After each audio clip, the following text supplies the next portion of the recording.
यानी जोमेटो, और दूसरा एनटीपीसी। एटर्नल इन्होंने 243 के आसपास की बाइंग की है और एनटीपीसी में 353 की इनकी बाइंग है, और दोनों पर शॉर्ट टर्म के लिहाज से जो है वो नजरिया चाहते हैं।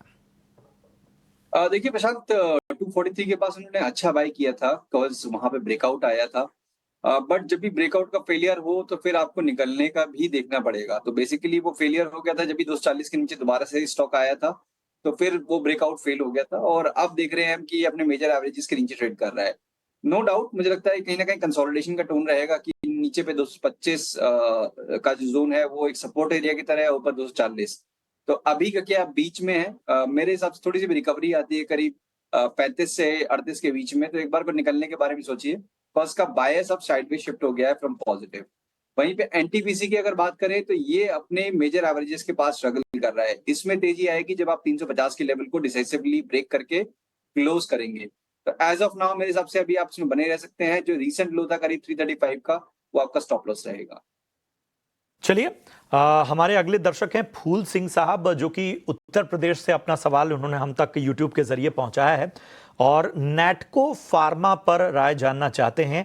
155 यानी 155 स्टॉक इनके पास हैं, 830 की इनकी भाव है और लॉन्ग टर्म का नजरिया चाहते हैं नैटको फार्मा पे। वैसे तो फार्मा में अच्छे रुझान नजर आ रहे हैं, ये भी मुनाफे में है। लॉन्ग टर्म के लिहाज से नैटको फार्मा और इनकी बाइंग 830 की है, उस लिहाज से आप क्या राय करेंगे? बिल्कुल प्रशांत, देखिए फार्मा एज अ सेक्टर एक तो वहाँ पे स्टेबिलिटी काफी ज्यादा अच्छी दिख रही है और हाल फिलहाल में हमने काफी स्ट्रॉन्ग ट्रैक्शन भी देखा है। नेटको फार्मा में सबसे अच्छी बात यह है कि इनकी बाइंग प्राइस काफी रीजनेबल है।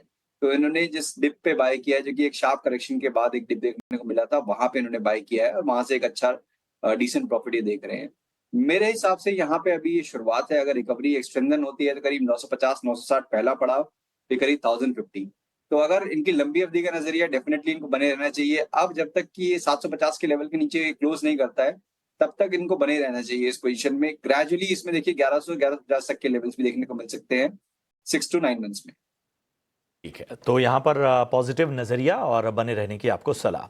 सतीश पाटिल साहब ने एक सवाल पूछा है और ये औरंगाबाद महाराष्ट्र के रहने वाले हैं अजीत जी।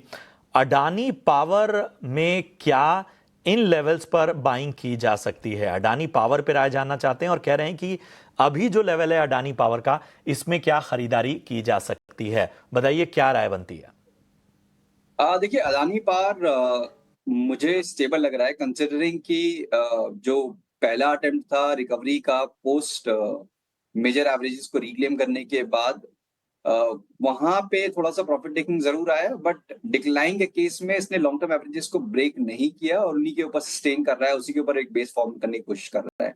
तो यहाँ पे मुझे लगता है कि एक अच्छा एक्यूमुलेशन टाइप का इंडिकेशन है और वो नेगेट होगा जबकि ये 535 के नीचे क्लोज होगा। तो आपका रिस्क टू रिवॉर्ड फेवरेबल है। मीन्स यहाँ पे आपको 15 रुपए 20 रुपए करीब जाने के लिए है, ऊपर पे करीब 620। तो ऑलमोस्ट 1:3 का रेशियो है। तो डेफिनेटली आप कंसिडर कर सकते हैं 535 के स्टॉप लॉस के साथ। ठीक है, अगला सवाल रोशन छेत्री का है, सिक्किम से इन्होंने अपना सवाल हम तक पहुंचाया है और एस्ट्रल इन्होंने बाई किया हुआ है 1669 1669 की इनकी बाइंग है। नुकसान यहां पर झेल रहे हैं, लॉन्ग टर्म का नजरिया है, बताइए क्या करना चाहिए? देखिए काफी बड़ी गिरावट झेलने के बाद अब एस्ट्रल में एक शॉर्ट टर्म रिवर्सल देखने को मिल रहा है। प्राइस वॉल्यूम दोनों ही बहुत कंड्यूसिव हैं। I will not be surprise कि ये एक बार को नियर टर्म में करीब 570 580 जहां पे कि लॉन्ग टर्म एवरेजेस प्लेस्ड है, वो एरिया पहले टेस्ट करेगा। उसके बाद इसमें थोड़ा सा पॉज कंसोलिडेशन हो सकता है। 1600 ऊपर तक की बाइंग है अगर आपने बहुत लंबे समय के लिए अगर रख रखा है। मेरे हिसाब से वहां पे आपको 1400 पे एक स्टॉप लॉस ले आना चाहिए जब भी आप 1580 के पास आ जाएंगे। कि उसके नीचे जाना फिर दोबारा से ट्रेंड रिवर्सल जो नेगेट होने के चांसेस हो जाएंगे। और 1600 के ऊपर तो डेफिनेटली स्टेबिलिटी आ जाएगी। फिर 1850 1900 कुछ भी लेवल्स आपको आने वाले टाइम पे देखने को मिल सकते हैं। तो बने रहने की राय होगी 1400 के क्लोजिंग स्टॉप लॉस के साथ। ठीक है, चलिए अगला सवाल अमित सिंह का लेते हैं। एसबीआई पर राय जानना चाहते हैं। 794 794 की इनकी खरीदारी है, पूछ रहे हैं कि अब क्या करना चाहिए? अजीत जी। देखिए अमित जी, मैं भी वही वेट कर रहा हूँ कि एसबीआई में मूव कब आएगा। बिकॉज जिस तरीके से हमने देखा कि बीच में पीएसयू बैंक्स में काफी अच्छा मूव आया, चाहे वो कैनरा बैंक हो, यूनियन बैंक हो, महाराष्ट्र बैंक, यहाँ थोड़ा सा मेरे को लगता है कि साइडलाइंस पे, क्योंकि एक तो वेटेज है इसकी, थोड़ा साइडलाइंस पे बैठा हुआ है स्टॉक, और मुझे लगता है कहीं ना कहीं एक्यूमुलेशन के इंडिकेशन काफी ज्यादा हैं। तो डेफिनेटली पॉजिटिव साइड की अप्रोच आपको मेंटेन करके रखनी चाहिए। यहाँ पे आप फ्रेश बाय भी कर सकते हैं, जो कंसिडर कर